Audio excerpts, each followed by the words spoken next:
Good afternoon, everybody. How are we? Good? Good. President Trump is saddened and outraged over the brutal murder of two Israeli embassy staff here in Washington, D.C. last night. Yaron Lashinsky and Sarah Milgram were a beautiful young couple. In fact, we learned that Yaron was planning to propose to Sarah next week in Jerusalem. Yaron's father, Daniel, spoke about the young couple's devotion for one another this morning. He said, "They were in love, one for the other. The embassy told us they were like a star couple at the embassy. I never expected something like this. He had his whole life before him." These words, especially every parent knows, are heart-wrenching. The evil of anti-Semitism must be eradicated from our society. I spoke to the Attorney General this morning. The Department of Justice will be prosecuting the perpetrator responsible for this to the fullest extent of the law. Hatred has no place in the United States of America under President Donald Trump. Everyone here at the White House is praying for the victims' friends and families during this unimaginable time. Now for some scheduling announcements. On Saturday morning, President Trump will deliver the commencement address at the United States Military Academy at West Point. On Monday, to commemorate Memorial Day, the President will visit Arlington National Cemetery and participate in a wreath-laying ceremony. The President will further honor our military next month on June 14th when he hosts the 250th anniversary of the United States Army with a grand military parade celebration right here in our nation's capital. President Trump will be joined by veterans, active duty troops, wounded warriors, Gold Star families, and patriotic Americans from across the country to celebrate our heroes who have kept us safe. Tickets for the parade and the celebration are available through the America 250 Commission's event registration portal. It will be a truly historic and special day for our country. After the parade, President Trump will travel to the G7 Leaders Summit in Canada from June 15th through the 17th. We will be sending an additional logistics information out after the briefing. Last night, Republicans in the House passed the One Big Beautiful Bill Act, the most significant piece of legislation in years. There were a lot of good faith negotiations in the Republican conference leading up to the final passage, but as always, President Trump came in at the end to bring all sides together and get this deal done. This One Big Beautiful Bill will implement President Trump's Make America Great Again agenda by delivering the largest tax cut in American history for middle-class families, the working class, and small businesses. The One Big Beautiful Bill fulfills President Trump's promises of no tax on tips, which was applauded today by the CEO of Uber, no tax on overtime, a Made in America auto tax break, Trump savings accounts for newborn babies, and substantial tax cuts for our amazing seniors' Social Security benefits. The One Big Beautiful Bill will permanently secure the border by delivering the largest border security investment in history, funding at least 1 million annual removals of illegal aliens to carry out the largest deportation campaign ever, finishing the Trump border wall, and giving pay raises and bonuses for our incredible ICE and Border Patrol agents. The One Big Beautiful Bill protects the Medicaid program and its benefits for the most vulnerable Americans that the program was designed for, by kicking off 1.4 million illegal aliens from receiving benefits and implementing common sense work requirements for able-bodied Americans. The One Big Beautiful Bill also helps get our fiscal house in order by carrying out the largest deficit reduction in nearly 30 years with $1.6 trillion in mandatory savings. Every single Democrat in the House of Representatives who voted against all of these common sense and massively popular policies. The Democrat Party has never been more radical and out of touch with the needs of the American people.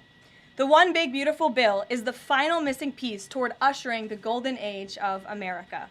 The Senate should pass this as quickly as possible and send it to President Trump's desk for a final signature.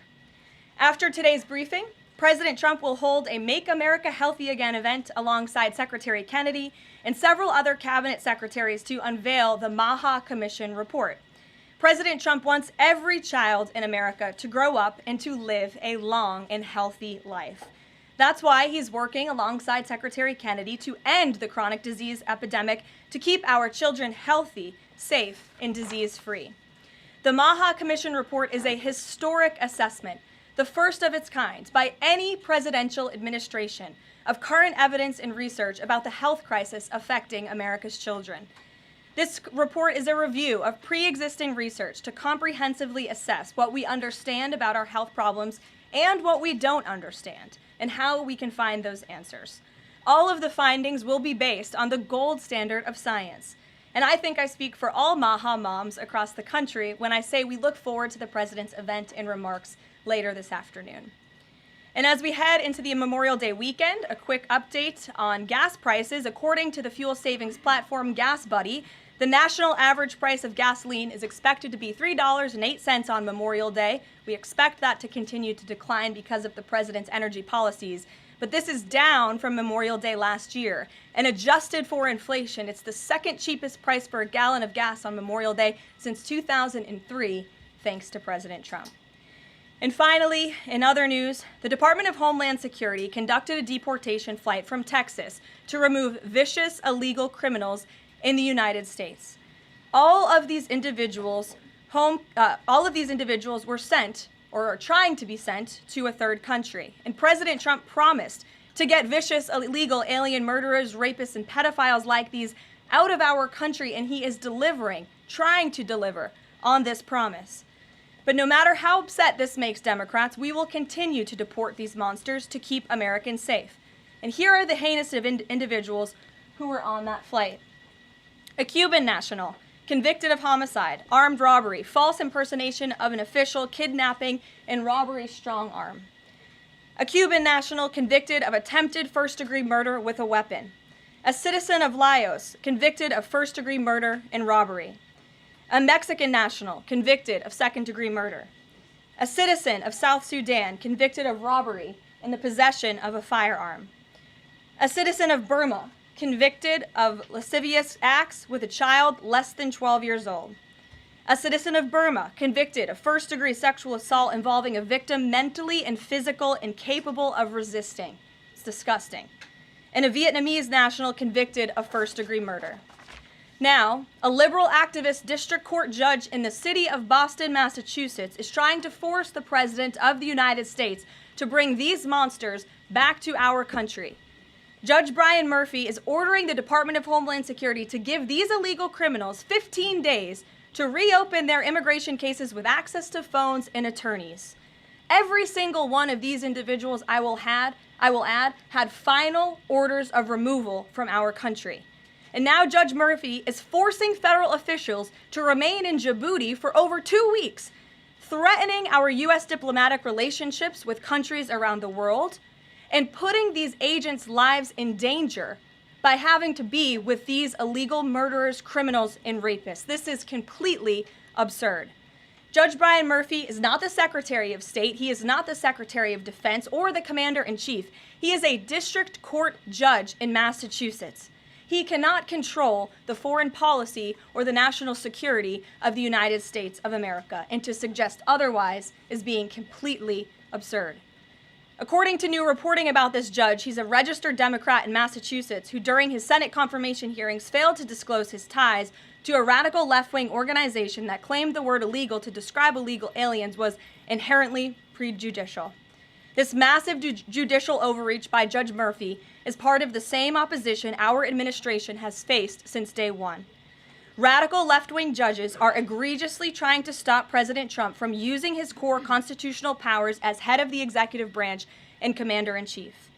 These judicial activists want to unilaterally stop President Trump from deporting foreign terrorists and keeping the American people safe. Nearly 80 million Americans re-elected this president to deport illegal criminals from our homeland, and polling consistently shows that 90% of Americans want illegal alien criminals, especially those with final orders of removal from our country, who have chosen to continue to stay here illegally. Americans want these people sent home.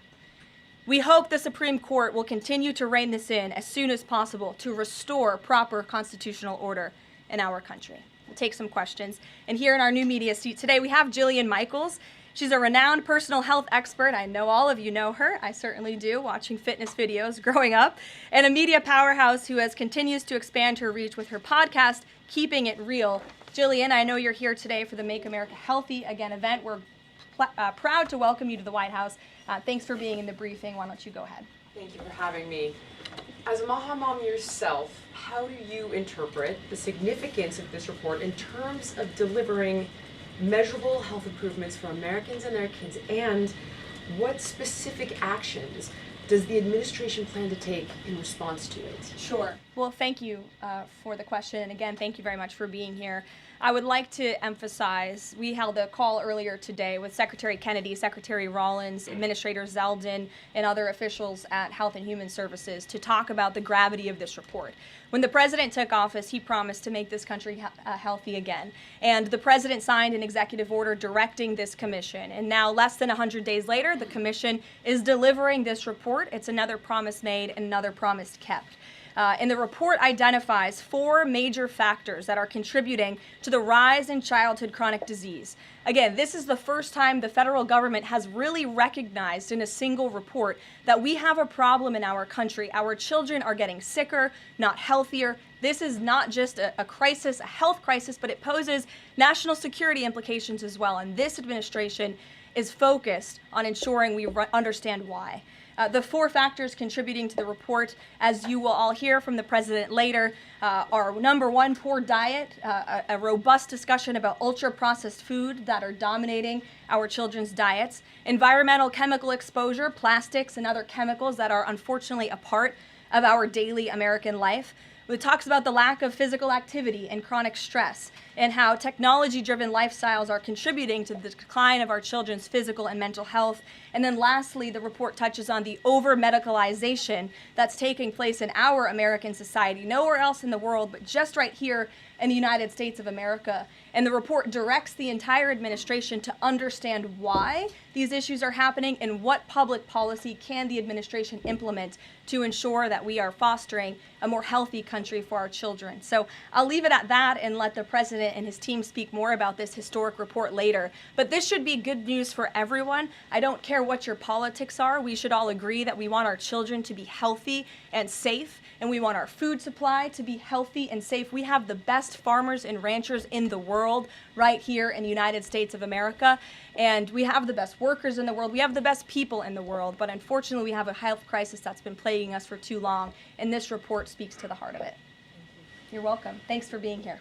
Garrett, go ahead. Karoline, you guys are very proud of your record on transparency. I have 2 transparency-related questions for you. Sure. On the president's dinner tonight, will the White House commit to making a list of the attendees public so people can see who's paying for that kind of access to the president? Well, as you know, Garrett, this question has been raised with the president. I have also addressed the dinner tonight. The president is attending it in his personal time. It is not a White House dinner. It's not taking place here at the White House, but certainly I can raise that question and try to get you an answer for it. Okay, and on the Qatari aircraft, the Air Force has said they're going to classify all the information about the work that has to get done to bring it up to snuff to be Air Force One.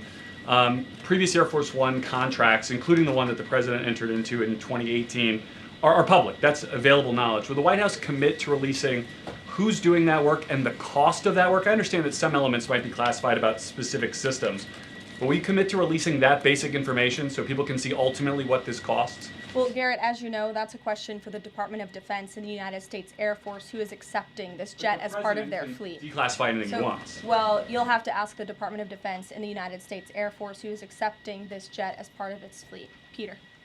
The president can declassify anything that he wants. Has he looked to see if there are any records here that would contradict what we've been told about Joe Biden's decline? He has not directed anyone, to my knowledge, to look into that, but surely I can ask him if he intends to. I think the president has spoken on this pretty extensively, and I have spoken about it extensively from this podium as well, how it was truly one of the worst political scandals this country has ever seen, that the previous administration covered up the decline in the former president's mental and physical ability.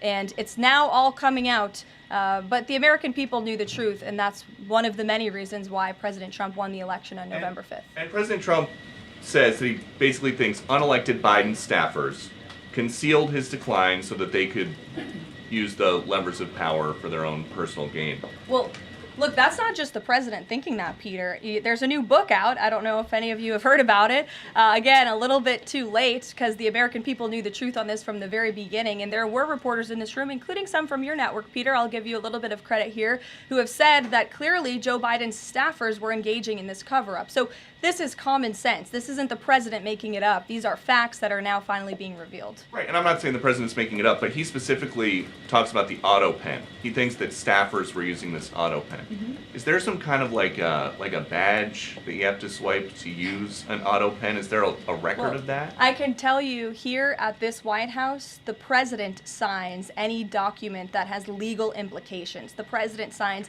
every executive order. He signs every proclamation. He signs pretty much every document that is needed for the president's signature, with the exception of maybe some letters to children. From what we have heard and seen, that was not the case in the previous administration, and the president is raising good questions that are worth looking into. And as for Maha, I'm going to take a sip of water, if that's okay with you guys. Go ahead. Thanks, Karoline. Back to the presidential gala tonight. Did anyone in the White House or in the White House counsel's office advise the president against holding this sweepstakes, whereby people who spent the most money on his Trump coin would then have access to the president at this dinner? Again, the president has been asked about this. He has addressed this. I have also stated previously from this podium that the president is abiding by all conflict of interest laws that are applicable to the president. And I think everybody, the American public, believe it's absurd for anyone to insinuate that this president is profiting off of the presidency. This president was incredibly successful before giving it all up to serve our country publicly. And not only has he lost wealth, but he also almost lost his life. He has sacrificed a lot to be here, and to suggest otherwise is frankly completely absurd. Does the White House Libby, have go any ahead. concerns? The fifth round of nuclear talks between Iran and the U.S. is going to take place on Friday in Rome. What is the president anticipating ahead of that? And if a deal doesn't come from that meeting, is he going to walk away? Well, I'm glad you brought up Iran, because I do have an update. The president spoke to Prime Minister Benjamin Netanyahu today. They had a productive discussion. They discussed many things, including, of course, the tragic shooting that took place here in Washington, D.C. last night. But they also did talk about a potential deal with Iran, which the president believes is moving along in the right direction. And as the president told me, and he's told all of you, this deal with Iran could end in two ways. It could end in a very positive diplomatic solution, or it could end in a very negative situation for Iran. So that's why these talks are taking place later this week. Yamish, good to see you. Hi, good. Thanks for taking the question. Sure. The president showed a video that he said showed more than 1,000 burial sites of white South Africans that he said were murdered. We know that that was not true and that the video wasn't showing that. So I wonder, why did the president choose to show that? What's not true, Yamish? It's not true. The video was showing a burial site. It is unsubstantiated that that's the case. No, it is true that that video showed the crosses that represent. Which is what the president claimed. The video showed images of crosses in South Africa about white farmers who have been killed and politically persecuted because of the color of their skin. The president And those claimed crosses that it are was showing a representing their burial lives. Those crosses are representing their lives in the fact that they are now dead, and their government did nothing about it. Are you disputing that there's no... I'm disputing the fact that the video showed what the president claimed it showed, because it did not show that. But even more, what I'm asking you is, who at the No, White it House... did show that. It showed white crosses representing people who have perished because of racial persecution. Verifies the videos that the president shows, and what protocols are in place when there's unsubstantiated information being put out for the world and world leaders to Yamish, show? what's unsubstantiated about the video? The video shows crosses that represent the dead bodies of people who were racially persecuted by their government. In fact, the Associated Press, of all places, has a picture of that very monument, and the caption from the Associated Press is, "Each cross marks a white farmer who has been killed in a farm murder."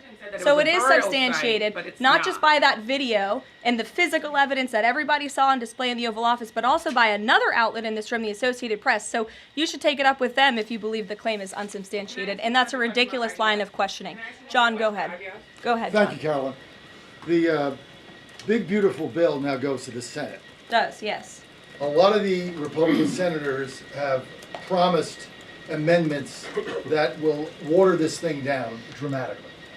What is the president's level of tolerance for their amendments to water it down, and what will be the action taken for some of the amendments that the president does not want? Sure. Well, the One Big Beautiful Bill is named the One Big Beautiful Bill for a reason, because it is a one big beautiful bill that encompasses just about everything this president could want for the American public. It delivers on so many of his core campaign promises. So surely we want to see those campaign promises signed into law. And as the president put in his Truth Social post this morning, and as he said to me, we can celebrate this past the House for a couple of hours, but now it's time for the Senate to get to work.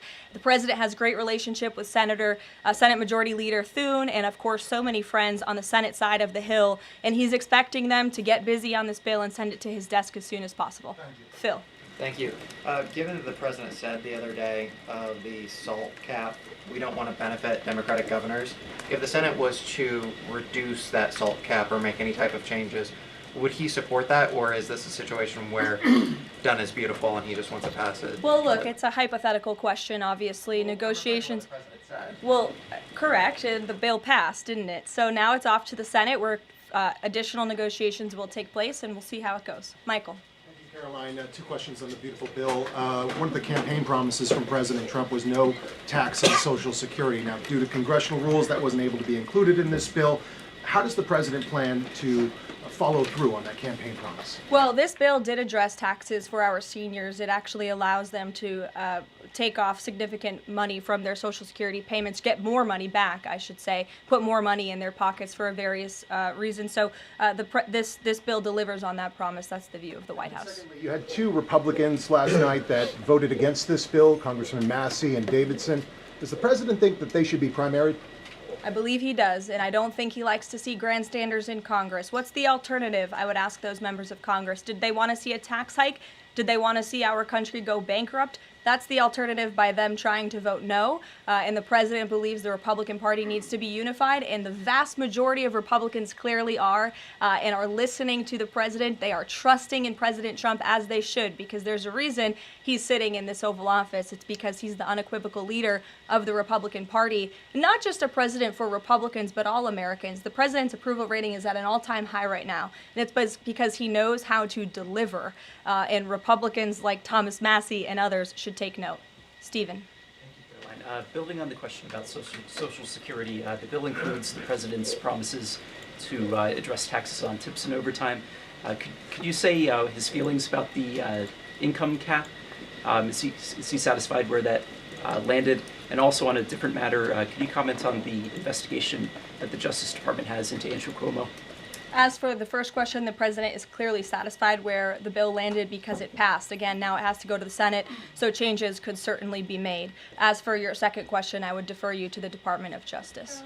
Christian. Yeah, thanks, Caroline. Can you explain the decision to totally shake up FEMA leadership just a week before hurricane season?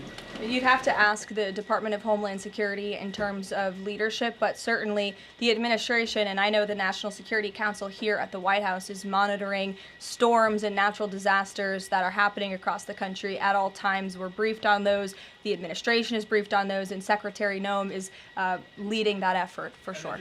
Switching gears, Caroline. Yeah, just following up on Warren Davidson, I wanted to read you his quote that he posted online. While I love many things in the bill, promising someone else will cut spending in the future does not cut spending. Deficits do matter, and this bill grows them. Why should that get a Republican primary? This bill saves $1.6 trillion for the American taxpayer. It saves more than any bill that has ever passed Capitol Hill has. In fact, by double. The next bill saved $800 billion. This bill saves $1.6 trillion. So this is a very good bill for the American people, the American taxpayer. And I believe, as an outlet put it with a headline this morning, it might have been Politico actually, they wrote that the American people are going to be flush with cash when this thing is signed into law. And that's a good thing for American taxpayers. Sure, go ahead. Caroline, what is the president doing to win Senate passage by July 4th? And does that include work to eliminate carried interest and make business tax cuts permanent? Where is he on those issues? Well, look, this bill literally just passed the House of Representatives. So now our team is suiting up for discussions with the Senate side of Capitol Hill. The president again said this morning he hopes to see this bill at his desk as soon as possible, and he'll be engaged in the process to get it through the Senate, just like he was to get it through the House of Representatives. What kind of assurances did he give the Freedom Caucus members to to kind of ensure that this would get through last night was changes to Fannie Mae and Freddie Mac part of that equation, changes administratively to Medicaid as well? Well, I was in that meeting yesterday with the president and House Freedom Caucus, and he told them how he wants to be a cheerleader for them, a cheerleader for the Republican Party, and for the country. And Republicans faced a pivotal moment yesterday. They could have voted to bankrupt the country and increase taxes by $4 trillion, or they could vote for this one big, beautiful bill which cuts taxes and saves American taxpayers money. And he put that proposition before them, and clearly they heeded the call because the bill passed last night. Sure. Caroline, so on the Or this morning, rather. Every day is going into the next. Go ahead. The Netanyahu call. Just curious, did the president raise the flow of aid into Gaza? Is he happy with where that situation is right now? Not to my knowledge, but I can certainly go back and check. And then, did you have any reaction to the Supreme Court's ruling about the religious charter school today, as well as Justice Coney Barrett's decision to recuse herself? We'll get you an answer on that case specifically. Sure. You mentioned the president has a good relationship with Leader Thune. Has he talked to him specifically about the plan to get this through the Senate? Does he plan, or is he going to reach out to Republicans who have voiced concerns? Not to my knowledge has he spoken to Leader Thune this morning. He very well could have. I just wasn't briefed on that call. We can go back and check for you. The president did speak to Prime Minister Netanyahu this morning. He also had a call with President Sheinbaum this morning. He was receiving his intelligence briefing. He's been very busy all morning. But again, he certainly intends to remain active and engaged in these negotiations with the United States Senate to get this bill done. And just following up on the dinner tonight, you mentioned this is not a White House dinner, but the president is always the president, and the Trump family is making money off of this. So can you just explain, how is this not the president using the office to enrich himself? All of the president's assets are in a blind trust, which is managed by his children, and I would argue one of the many reasons that the American people reelected this president back to this office is because he was a very successful businessman before giving it up to publicly serve our country. Reagan. Thanks, Caroline. Last week, the president told Brett Baer that he trusts his people, but thinks that the official narrative on his assassination attempts are, quote, a little bit odd. FBI Deputy Director Dan Bongino said days later that there's no conspiracy to find, and as he put it, quote, the there that you're looking for is not there. My question is the president personally satisfied with the investigations into the attempts on his life? And does he agree with Deputy FBI Director, or does he think there's more to it? Well, in the lead up to your question, you answered your own question with the president's own words, and I'll leave it at that. Caroline? Sure, go ahead, Haley. Thank you, Caroline. Haley, go ahead. Oh, thanks. I wanted to follow up on his call with Prime Minister Netanyahu in his effort to deal with Iran. Does he feel like he has the Prime Minister's support in this effort at this point, or did the Prime Minister raise concerns to him in this conversation? I won't get further into the private discussion between the president and the prime minister, but surely they have a good relationship, one that's built on transparency and trust. And the president has made it very clear to not just Prime Minister Netanyahu, but also the world, that he wants to see a deal with Iran struck, if one can be struck. He does not want to have to take the latter option, the more severe and negative option. He wants to see a deal. The president is a deal maker, and he believes strongly in diplomacy, and he's made that clear to the prime minister, but also to all of you and, frankly, the rest of the world. Mary. Thank you, Caroline. Two questions, one on the terror attack last night and then another on the big, beautiful bill. Do you or President Trump have a message to politicians like Ilhan Omar, who only this morning explicitly avoided condemning this act of terror? It's despicable.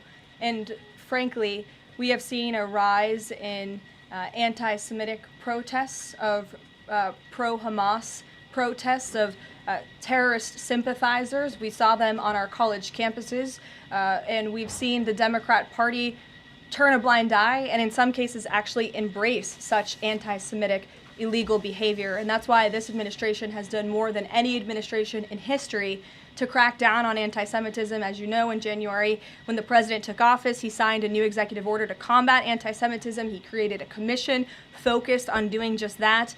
The Justice Department announced their task force as well. The Secretary of State, Marco Rubio, has revoked thousands of student visas from campuses where these pro-Hamas terrorist campus agitators and violent protests took place. And we've also withheld funding from those very campuses as well in an effort to combat anti-Semitism. So the president's made it very clear that such hatred will have no place in our country. Thank you. And then on the big, beautiful bill, I know there's a provision that the House included that defunds Planned Parenthood, not only because of the fact that it's the nation's largest abortion provider, but also because it's, I think, the biggest distributor of transgender hormones right now, even to minors, according to Live Action. So is the president committed to making sure that provision stays in the Senate? The president has maintained a very clear commitment to ensuring that this administration and the American people's tax dollars are not funding any institution. That includes hospital systems that are funding the chemical castration and mutilation of children. We're not going to tolerate taxpayer dollars going to such efforts. Sure. Thanks, Caroline. You mentioned at the top of the briefing that the migrants were to be sent to a third country. I was just wondering, could you share any more on, which countries the administration has struck these agreements with, and what that agreement with South Sudan specifically looks like? Well, first of all, I won't litigate foreign policy from the podium, but what I will reiterate is the absurdity of this ruling from a district court judge in Boston who is just creating new immigration laws out of thin air. This administration, let me be very clear, because there have been a lot of fake headlines about this deportation flight over the last 2 days. This administration has complied with all court orders. And the individuals whose names I just revealed and whose criminal histories I just spoke of that are on this flight, every single one of them had a final order of removal from our country. In fact, one of these violent illegal criminals had a final order of removal given to him in 1999. It's 2 years after I was born. This individual, this criminal, has been living in our country for an entire generation. And now we have a district court judge who is trying to tell the president and the Secretary of State and the Secretary of Homeland Security that an illegal criminal murderer who's been hiding in the shadows in our country for nearly 30 years cannot be deported from United States soil. That not only is undermining our entire immigration system, but it is also undermining our diplomatic negotiations with countries around the world. How are countries on this earth supposed to trust the United States government in these good faith diplomatic negotiations when these countries accept these repatriation flights? How are they supposed to trust us if we have radical district court judges who are going to say, no, you can't do that? And now these illegal criminal murderers and rapists have to sit in Djibouti with our ICE agents who now have to sit there for more than 2 weeks without the proper resources. This judge is not only undermining our immigration system, undermining our foreign policy and our national security, but this judge is undermining the safety of the ICE agents who are putting their lives on the line to remove this list of illegal criminal terrorists. It's truly despicable what's happening in our court system, and the president and this administration hope that the Supreme Court will do what it needs to do to rein in these liberal activist judges. And the Supreme Court has already said it is well within the president's purview to dictate foreign policy, and a radical district court judge should not be getting in the way of that. We'll see you all later at the Maha event. Thank you. Thanks, Caroline.